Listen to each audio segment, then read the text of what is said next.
عليكم، ازيكم عاملين ايه؟ انا حمزة. النهاردة هنعمل مع بعض سلطة مشوية خفيفة وكمان طعمها جميل، تتعمل بسرعة، ينفع ناكلها مع الفطار وتمشي مع اي غدا. ويا سلام بقى لو حطيناها على طبق الفول المصري. مكونات السلطة عندنا في كل بيت: هنحتاج فلفل رومي وطماطم وبصلة و3 فصوص توم.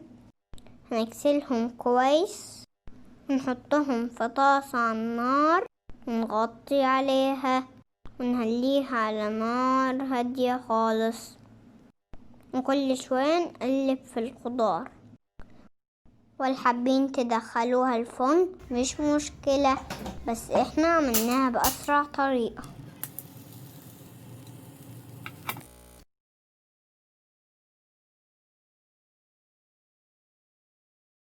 متنسوش تقولولي رأيكم.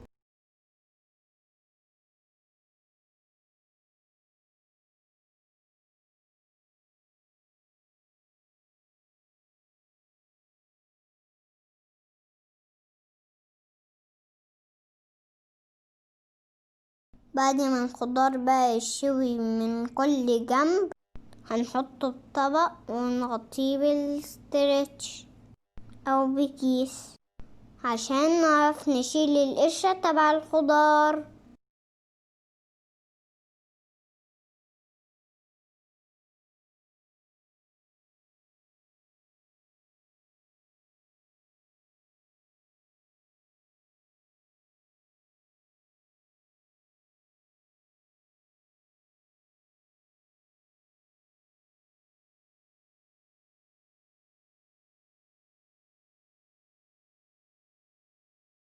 بصوا بقى هنشيل القشر بسرعة ازاي.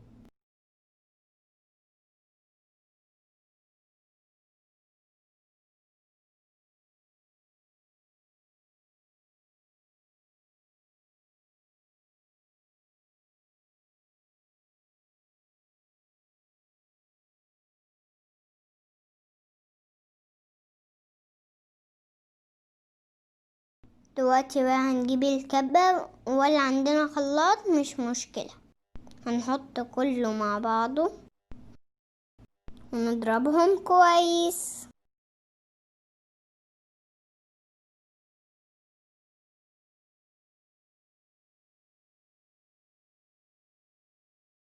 ولا عندكم هون استخدموه بدل الكبة.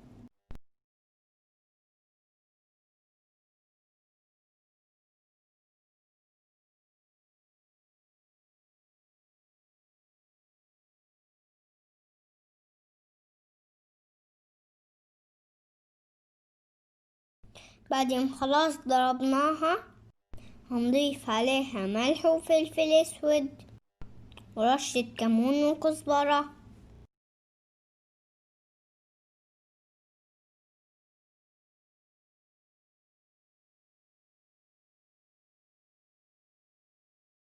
كمان هنضيف عصرة نص ليمونة ومعلقة كبيرة زيت زيتون.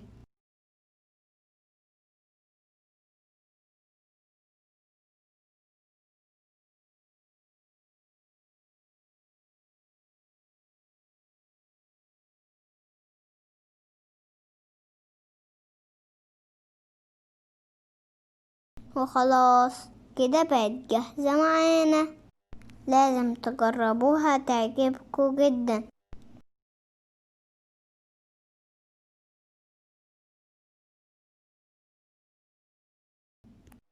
مع السلامة.